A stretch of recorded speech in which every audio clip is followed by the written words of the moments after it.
Good day, everybody. This is the Ecclesiarch here, back with some more Warpforge, and today I'm bringing you a very special video. So today I'm going to be showing you 20 viable decks for Warpforge, and of course all 20 are going to be about different warlords. Now, before we get into it, a couple of points. There are 3 warlords missing from this list.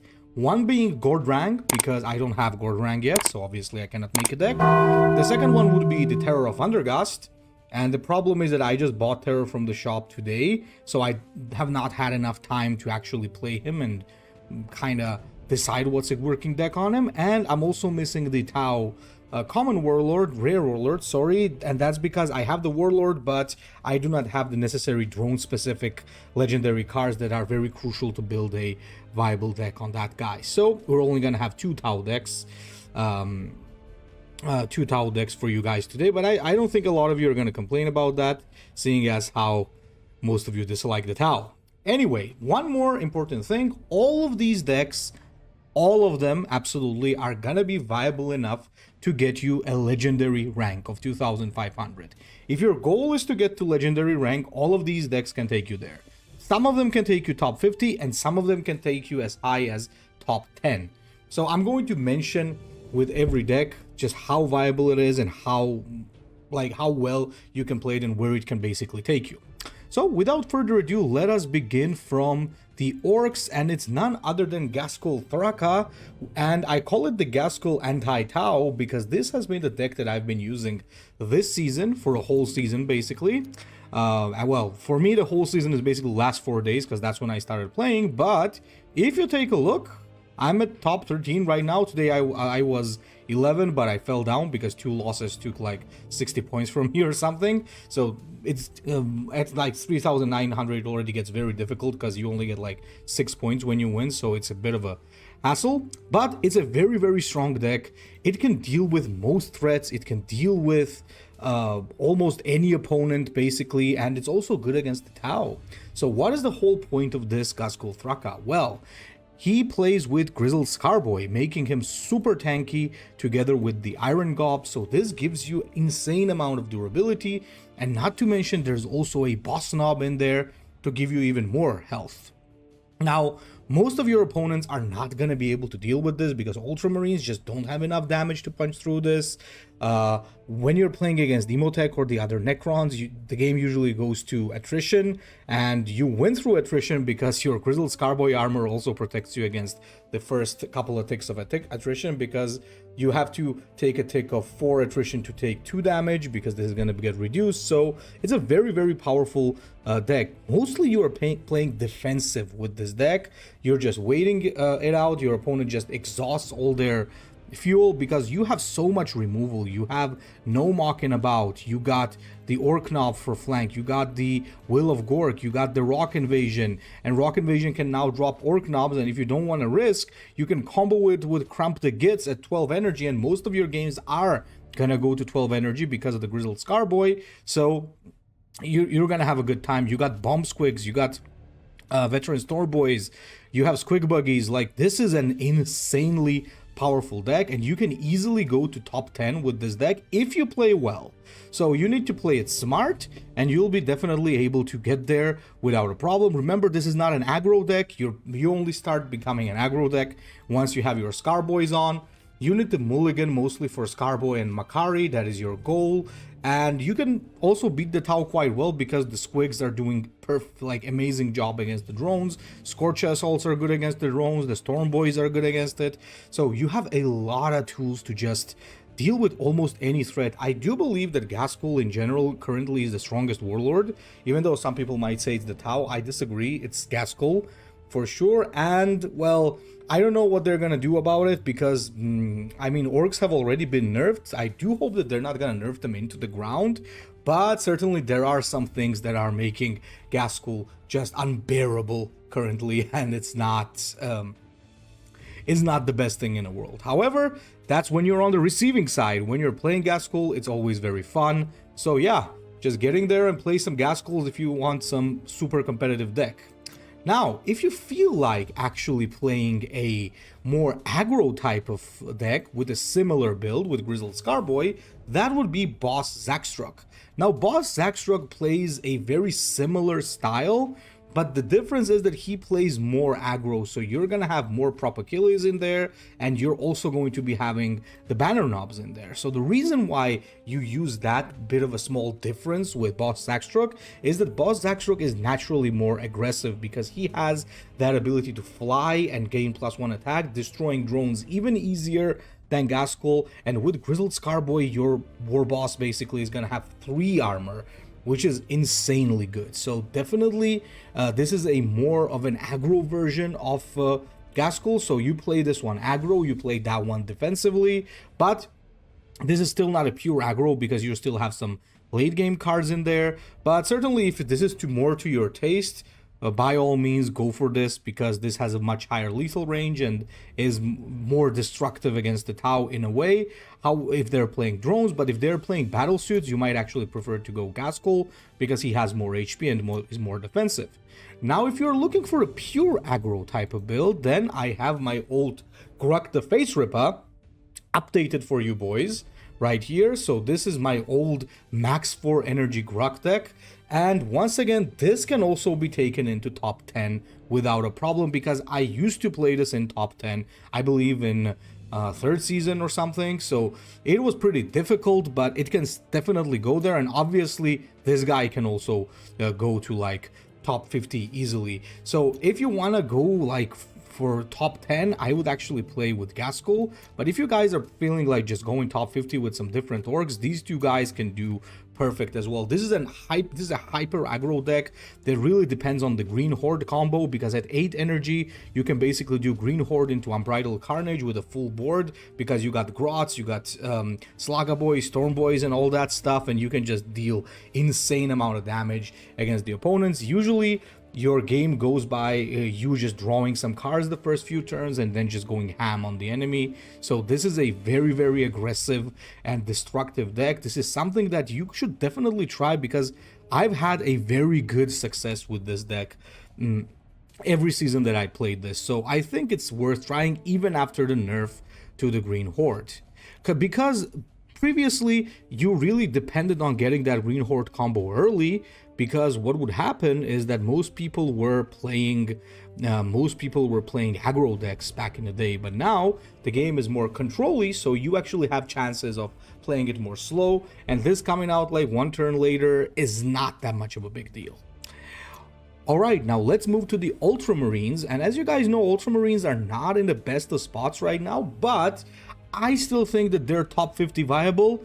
They're certainly not top 10 viable, I'll give you that, but they are viable in top 50 without a problem. And let's start from Calgar Control. This is the type of Calgar deck that I suggest that you guys run. Since this guy has inbuilt card draw, you should not get the respite on him, because you don't need like extra card draw. Mostly you have some basically core Ultramarine cards like Tactical Insight, Humanity Shields, Point Blank Shot, Inceptor, Stern Guard, Death from Above. These are mostly the cards that you see on all Ultramarines decks because they're just really good, right? You also have the Honor Guard for 4 energy with more control-y based. You take the Honor Guard. For more offensive ones, you can take the Chaplain. We got some AoE here, and I do suggest playing Apothecary Polixis here, because it's a very nice 5 energy card with a heal and a nice 5/5 body. So for a control deck, it's definitely really good. You're going to be running some removal as well, and of course you're gonna have the Impulsor and the Judiciar, because both of them are very good 5-drops. And as for your 6-drops, you're gonna be running both Inceptor and Lieutenant Calcius, because this is gonna help you deliver a very big punch on the enemy and deal a lot of damage. Well, this is a very good removal. And finally, you have your Librarian and Assault Centurions. Now, some of you might wonder why Assault Centurions and not, let's say, Cato Sicarius or the tank, right? Because with Calgar, you really don't need to have the tank, because you don't have any vehicle synergy in this deck, and Sicarius is not a good card. However, these guys are very, very strong. They're like basically, they're kind of like the Hellbrutes. They cost a little bit more, but they have higher health and higher attack. I think Hellbrutes have like 6/6, right? If I'm not mistaken. But anyway, this is like a very nice little tanky card that sometimes becomes a very strong block against most of your enemies, and they just cannot deal with it. Most of the Calgars these days just lack that final punch, so they really should go for Assault Centurion. If you feel a little more brave, you can go for Avenging Zeal and 1 Assault Centurion if you wish, and that can also definitely work because that extra damage can really help you against Ghazkul, for example, because we know the armor of Ghazkul can be a serious problem.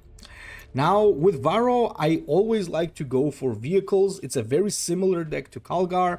However, it's going to be using armored support and battlefield supremacy to make it focus a little bit more on vehicles. Obviously, you're also going to have Antara Chronos because of the reason of having vehicles, and you're also going to be using a Redemptor Dreadnought and a Repulsor Executioner, because with your battlefield supremacy and your counterattack card, you could actually drop a Repulsor as early as turn 8, and you could drop an early Dreadnought as well. So this is very similar to Calgar, but this can actually play a little more aggro because Varro Tigurius' ability is really good, because he can dish out more and more damage with his Psychic Blast, basically. So it's really good for him to have a Dreadnought. It's good for him to have a Repulsor because he plays a little more aggressive than Calgar in that sense. But because of that extra damage that he gets, he doesn't really need to get Lieutenant Calcius, for example, but he still does need the Inceptors and Judiciaries and so on, because it's definitely pretty good. So if you take a look, this is built a little more offensive and Calgar is built a little more defensive. It really depends on your taste. This guy can definitely still take you to top 50 as well, but it's gonna struggle to get you into higher ranks like top 10. Same with Calgar. It's not gonna be possible unless you dedicate yourself fully. Now, Uriel aggro has been nerfed, and I actually don't agree with this change, because when they basically brought out the Ghazkul Scarboy, Uriel already became basically ended up in a worse spot than he was before, and taking away his extra card I think was not that good, but it is what it is. And what you have to play with Uriel is an aggressive version of the decks that the other guys have. So you are gonna be running stuff like the Firstborn and Scout, because you need those early drops, and you're also gonna be getting Hero's Respite because this guy has no inbuilt card draw unlike the other Warlords. I really don't like the fact that they took away his extra card, because I think that kind of gave him a very cool identity, but well, it is what it is. The main difference there also is that you're using the Primary's Chaplain instead of using the Honor Guard. Everything else is pretty much the same. It's just that towards the late game cards, you have single copies of Sergeant, Calcius, and then you have the Epistolary Librarian, because you're still focused more on early and mid game. Once again, this can easily take you to top 50, but it's going to be a struggle after that. Now with the Eldar, here we have the Eliac Zephyrblade vehicle Shuriken. Now this is more of a combo type of deck, so it's not as reliable as the other Eldar decks that we're gonna have here. Mostly what this depends on is using a very strong combo with Sudden Assault. It also is going to have the Blade Storm for that, and we need units with Shuriken. We need, for example, things like Striking Scorpions that have Shuriken. We're going to be using, obviously, our Exarch, which has a lot of Shuriken. We're going to be using some early game drops that have some Shuriken, and we're also going to be using the Webway Incursion just to make a troop stealth, because this can really help you set up your combo. You can even remove Blade Storm if you wish and just get rid of the Webway and get a second copy of Webway Incursion. This is less reliable than your typical Eldar deck, but this could certainly get you into legendary rank, like, without a problem. I'm not sure how viable Zephyrblade currently is in the top 50. However, he is good against the Tau because he can take out the drones on turn 1 because of his ability. So that can certainly be really good, and his ability synergizes really well with the Sudden Assault as well. So this whole deck is based on Sudden Assault. You might now be thinking, why don't I have more Shuriken units in my deck? Well, that's because most of them are really bad, and just because you have a combo, it's not gonna make them viable. So we mostly have like good Eldar units here. So we're going pretty mid-rangey, and we're looking to play aggressive with this guy and then do a Shuriken combo to finish up. Definitely legendary viable. Not sure how well he will perform in top 50, but I'm sure if you would dedicate yourself to him, you could definitely bust in the top 50 no problem. Now Keltoc is way more reliable. Keltoc is actually the warlord that is more late game based out of all the Eldar. His whole thing is that since he can generate spirit stones with his ability, you can play Reclaim the Stars with this guy, and double Reclaim the Stars and double Infinity Circuit is a must on him. And since he's playing a more late game style, you're gonna be having the stuff like double Hemlock, obviously you're gonna have Kilnaris, you're gonna have most of the very good late game stuff on him, and you're also gonna be running evasive maneuvers because you need that survival. You need to protect yourself from nukes as well, so this is pretty good. And you have way less early game things than your typical Eldar, but fortunately for you, you get a lot of consistency because of his ability. This is a way slower deck than the usual one, and he actually can be really good. He can deal with the orcs as well, but it's usually a little bit difficult because orcs really can orcs are real combo breakers. Basically, if you drop everything you get from your Reclaim the Stars, they can just do Will of Gork, which is insane. But nevertheless, he's still pretty good. He's still pretty fun to play, and you can definitely take this guy to top 50, at least the lower bracket, and he's gonna be a lot of fun. Now, if you do feel like playing in the top 10, however, Madriel Ghaelyn is probably the one that you should push for. Now, I'm not sure how well she's dealing with the Tau currently, but I do think it's not going to be a huge problem for her because the Eldar do have a lot of very quick flying and high range attack units that have flank, and she is the best of the Eldar warlords because she has that tempo, because her ability is great, that she summons a lot of stuff. So that's why we have a lot of low cost things like guardians and other types of guardians and warlocks, because they can really give you those necessary spirit stones. You can get a lot of combos going with that, with the Wraith Blades, and as well as the where's the Spirit Seers. And towards the late game, obviously you're still using your Hemlock and your Wailing Doom as finishers. Hemlock was nerfed a little bit, but that's, I think, absolutely fine. We got a Warp Spider in there. If you want to use Striking Scorpions, since their HP was buffed, you are definitely welcome to do so. You could even replace Kelinaris if you wish. If you want more early game, you could drop Kelinaris, for example, and even drop one Hemlock if you wish. But I do think that late game stuff is really good on her. So if you're really looking to exchange something, maybe I would go for Kelinaris. But overall, Ghaelyn is absolutely top 50 viable. I think she was taken at least a couple of times to top 10 by Shrigma Mail. So I do believe that she's a very, very powerful warlord, and this is the go-to deck with the Eldar currently. So yeah, go at it and have some fun. Now we are gonna talk about the Necrons and Imotekh control. You guys know that the Necrons received like a lot of nerfs, perhaps the most nerfs out of all the factions, even more than the Ultramarines, I believe, in terms of amounts of nerfs that they have received. Now, Imotekh has become way less popular after the nerfs, but I still think that he's very strong because this season I have been playing him in top 50 and he's really good. And he's really good against the Tau as well because of his pinging ability. He's a really, really strong warlord. He's still underestimated. The only reason I don't play him more often is because the games with him are just way too slow. Like, Ghazkul games are also way too slow, but the problem with Imotekh is that he's less consistent than Ghazkul. So with Ghazkul, he's currently just way too powerful, so that makes him worthwhile playing even if the games are slow. This guy can definitely take you to top 50, but if you're grinding to get to top 10, it's gonna be very difficult. But nevertheless, Balduco is playing this guy every season. I have a little bit of a different deck from him. He's using Necron Lord, but I'm not using Necron Lord. He was also using the Chronomancer, but instead I still go for Conquering Tyrant double because I think this is a very good thing to match the Orc Scarboy, because this heals you and puts you at 6 attack, meaning that the Orcs are still going to be taking 4 damage when you're attacking them. So you're essentially going over their armor quite well. The only change that really big change that I made from the previous version is that I got Vargard Oberon in there now, because I think Vargard Oberon can do really well because the games have become much slower. Imotekh has become better because Swarmlord has been kicked out of the meta, and Swarmlord usually was the biggest problem for Imotekh. Ever since they changed the Psychomancer to not affect the random troops, Imotekh really has nothing on his hands to stop the stealth troops of the Tyranids, so it usually really pushes him back when the Tyranids are popular. But right now, he's in a very good spot, and I do believe that you can definitely go to top 50 no problem with this specific deck. Now, another deck that is being very underestimated currently would be the Scarab aggro.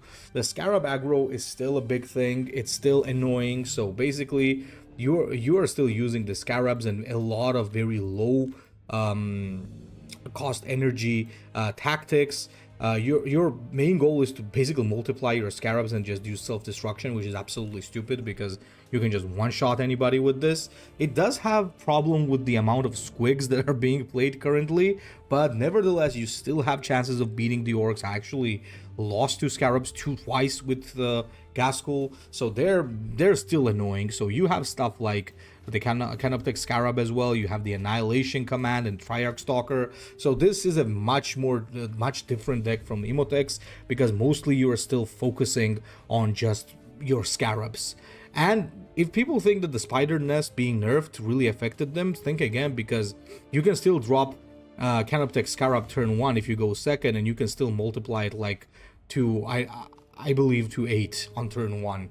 So you just need a Scarab and you just need a 2-cost stratagem in your hand, and that's just it. You drop the Scarab, you use your ability, you use Divination, you use the protocol or something, and boom, you have 8 Scarabs. So have fun like dealing with that, right? So he's still very powerful, he's still very annoying to play against, but if you feel like hitting some Orikan, he's still as strong as ever. Now with Nemesor, Zagstruk, Nemesor has received some subtle nerfs, like, not nerfs, sorry, buffs. For example, the buff to the health of the Ghost Arc, because 7 energy, 9 health is, woo, great, plus it's a flying card. And he also starts with an extra card, so that kind of puts him in a better spot. But this guy is going to be more playing for tempo. You're not going to have the Reconstruction Protocol, because mostly you're going to be getting Necron Warriors. That's why you're not using Tomb World, unlike Imotekh. But you are using things like, for example, Reanimation Protocol, Extermination, Gauss Immortals, because they give you very good early game. With this guy, you are going to need Resurrection Orb, because you're mostly going to be spamming the board. And you also do get your Night Scythe on this guy, because once again, tempo. So this really helps you just push the advantage and just swarm the board with a lot of Necrons, which is really good overall. Now obviously we have the Vargard Oberon here. I think that's more for roleplay purposes, because, well, not having Vargard on Zagstruk is kind of a sin, but overall he can still be good and fun. He can certainly be played up to legendary rank. I'm not sure how viable he is currently in top 50, but definitely can get you to legendary rank without a problem. This guy, however, is definitely top 50 viable. Maybe could even crawl near top 10. I'm not sure, but probably quite possible. Now, with the Chaos. So with Chaos, the Abaddon deck that I'm going to be showing you is a different one from mine. This is an Abaddon deck that runs on Black Crusade. Currently, this is more popular because you, as I said, games are lasting longer. So mostly you're going to be looking to get a good Black Crusade like Hellbrutes, Venom Crawlers, maybe even a Chaos Terminator, Leorvine. You have some very good late game units, but you're omitting some early game power, like you're not running Chaos Legionaries, Veteran Legionaries, nothing like that. Mostly you're focusing on late game units. You also have Execution for defensive purposes. So this is a little bit different from the traditional Abaddon that I was running.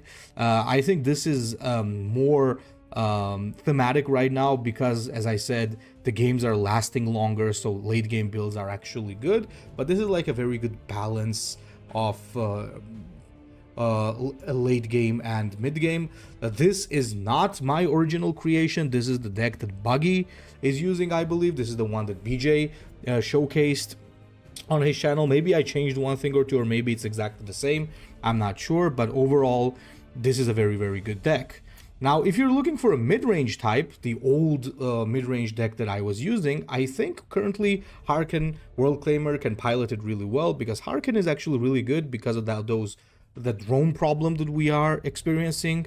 Currently, the only change that I made to it compared to Abaddon is that I exchanged one Demonic Frenzy for one Execution, because Haarken is really good with Execution because he can damage a target with his cleave and, well, not cleave, blast, but, and then he can execute the target. So if you're looking for a more aggro mid-rangey type of build, run Haarken World Claimer. This guy can also easily get you legendary rank. Abaddon, however, can go to top 10 without a problem. He is one of the tier 1 warlords, or at least tier 2, so he can definitely take you to top 10 even. I think this one can get you to top 50. I don't think it should be much of a problem, and if you do struggle, you're definitely just cruising through the legendary rank, because this is just really good. Now, the deck that I think is a kind of a meme is the Sylar deck. The problem with this guy is he's very RNG and he's very inconsistent, so I would never dare to say that this is a strong warlord that can get you to top 50. I think it could get you to legendary no problem, because getting to legendary rank is not that difficult, honestly. But since this is an RNG based warlord, I'm running a lot of RNG things here. Like, I got combos with like Rubric Marine, I got Disgustingly Resilient, I got like Demonic Frenzy. The main thing that you're basically running here is that you are playing a combo type of deck. You could also go for, if you wish, for Murderous Desires with this guy. You can play all sorts of stupid RNG stuff, and it would be like really fun.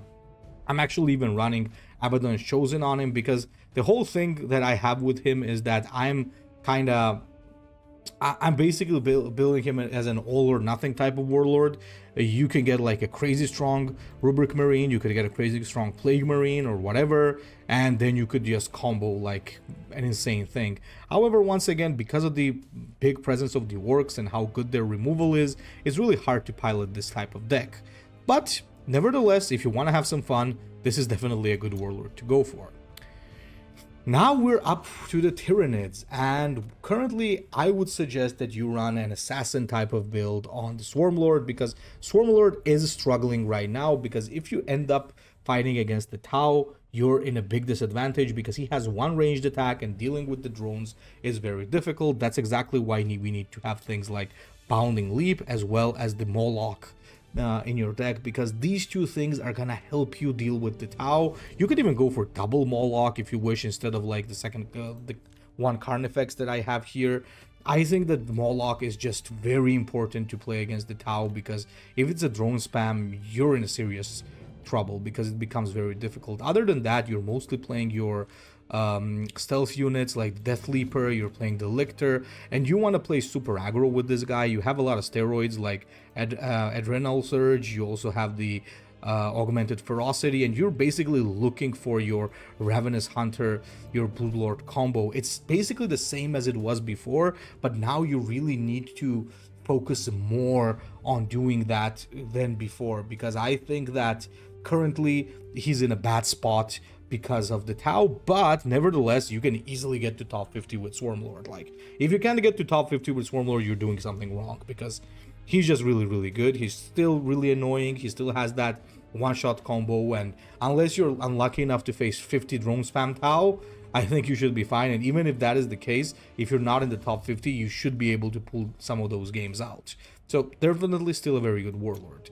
Now, a more consistent one is definitely the Neurothrope, and because he has a ping, so he can deal with the drones, and he can also deal with the orcs, because he has the Infestation node, and Infestation node is actually really good, because he can create copies of his units, and he can end up making more units than the orcs can deal with. So this is very similar to what the Swarmlord is running, but you're focusing more on Synapse, so you're gonna be having like a lot of Synapse units like Zoanthrope. You're gonna have the Spore Cyst, and you got the Norn Emissaries here. Obviously that's because this is like your late game unit that benefits from your Synapse. You got the Neuro Tyrant as well, so you got some very powerful stuff in this deck. Now, instead of like attack bonuses, you essentially get an enhanced organism on this guy.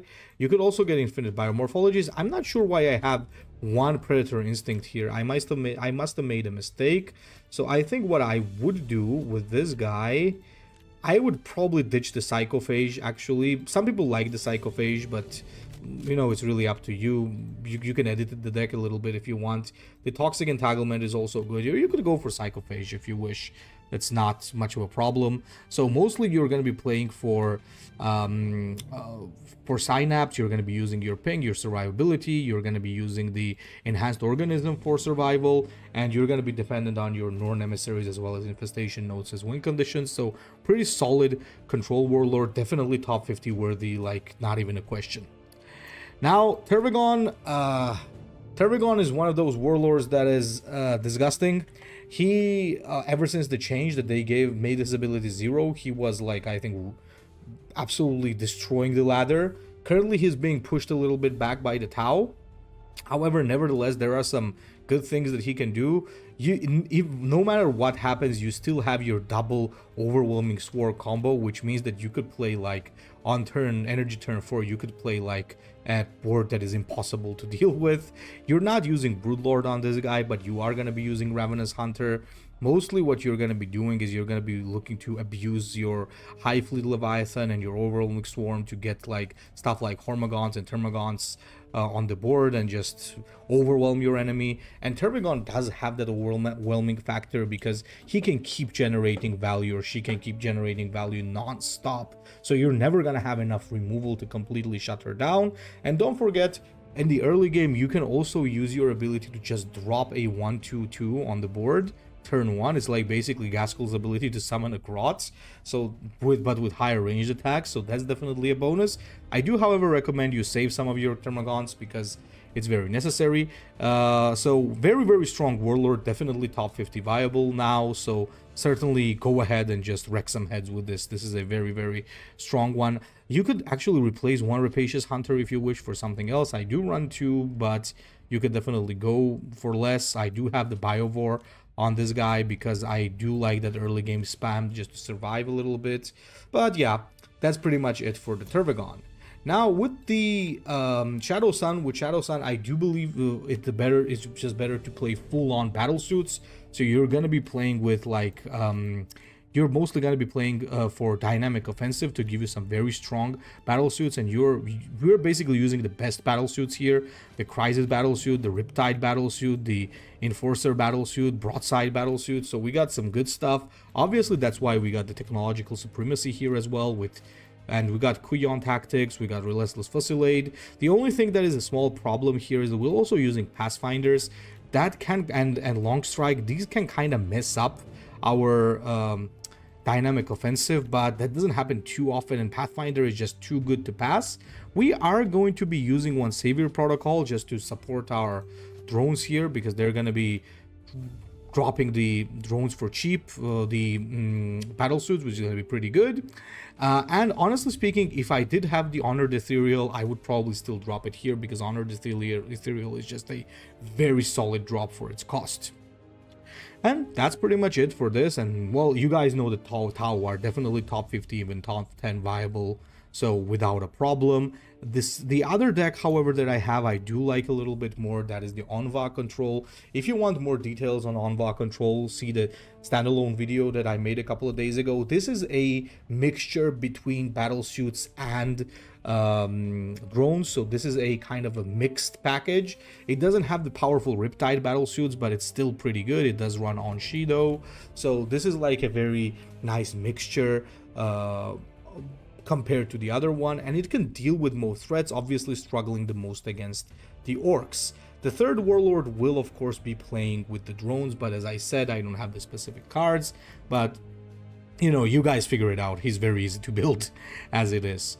So, gentlemen, that is my guide for the 20 decks of Warpforge. So I do believe most of these decks are strong enough to get you to top 50, but as I said, I currently one that I think is the strongest is the Gaskull deck, because I mean, facts speak for itself. Like, it took me like only a couple of hours to get here, so very powerful deck overall. And oh, did somebody drop me? Actually, I'll have to play a couple of games today. Anyway, so I hope you enjoyed, gentlemen, and please leave a comment, tell me what you think, and Ecclesiarch out.